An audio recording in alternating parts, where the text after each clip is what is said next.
Pemirsa, Presiden Prabowo Subianto mengusulkan agar pemilihan kepala daerah tidak lagi dilakukan lewat pemilu, melainkan dipilih oleh DPRD. Tujuannya untuk menghemat anggaran di mana puluhan triliun rupiah dihabiskan hanya dalam waktu 1-2 hari saja.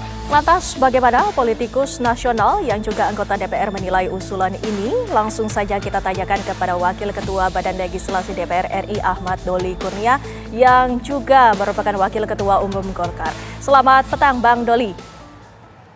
Selamat petang, Assalamualaikum warahmatullahi wabarakatuh. Waalaikumsalam warahmatullahi wabarakatuh. Bang Doli, bagaimana Anda menilai usulan yang disebutkan oleh Presiden Prabowo ini, Bang Doli?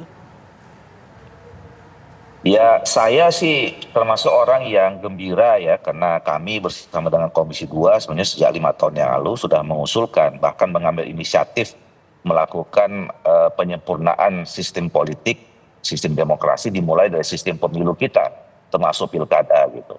Dan yang kedua ini adalah pernyataan Pak Prabowo yang hitungan saya sudah 3 kali ya, beliau mengusulkan bahwa kita harus melakukan evaluasi.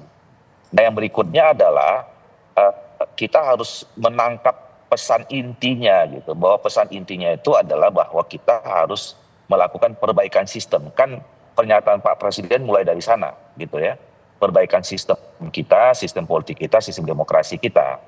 Nah bahwa kemudian disebutkan ada contoh 3 negara ya, Singapura, Malaysia dan India, mereka melaksanakan pemilihan kepala daerahnya melalui DPR, itu kan ya semacam ambil contoh, belum merupakan usulan final. Karena kalau kita mau melakukan evaluasi, kalau kita mau melakukan perbaikan, ya ini nggak bisa dikerjakan dalam 1-2 hari, kemudian ada usulan yang dari 1 orang, terus kemudian kita langsung sepakati.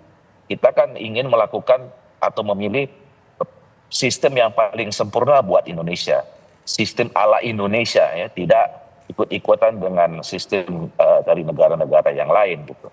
Nah oleh karena itu kita harus menangkap pesan ini, bahwa harus dibangun kesadaran dari kita semua bahwa dalam sistem pemilu kita masih ada PR, masih banyak problem yang harus kita selesaikan, termasuk di dalam sistem pemilu.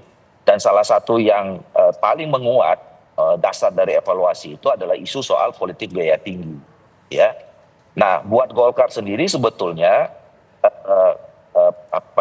ini sudah dibicarakan beberapa kali, bahkan dalam 2 Munas terakhir 2019 dan 2024, evaluasi terhadap sistem politik, sistem demokrasi termasuk dalamnya sistem pemilu itu sudah menjadi rekomendasi resmi dari putusan Munas dalam Partai Golkar. Nah makanya lah kenapa kemarin saya bersama dengan teman-teman di Komisi 2 5 tahun yang lalu sudah mulai. Bahkan waktu itu kita sudah punya draft naskah akademik dan draft naskah rancangan undang-undangnya. Tapi karena waktu itu ada COVID ya, maka kemudian agak tertunda. Nah ini momentum yang tepat kembali. Okay. Ya, gimana?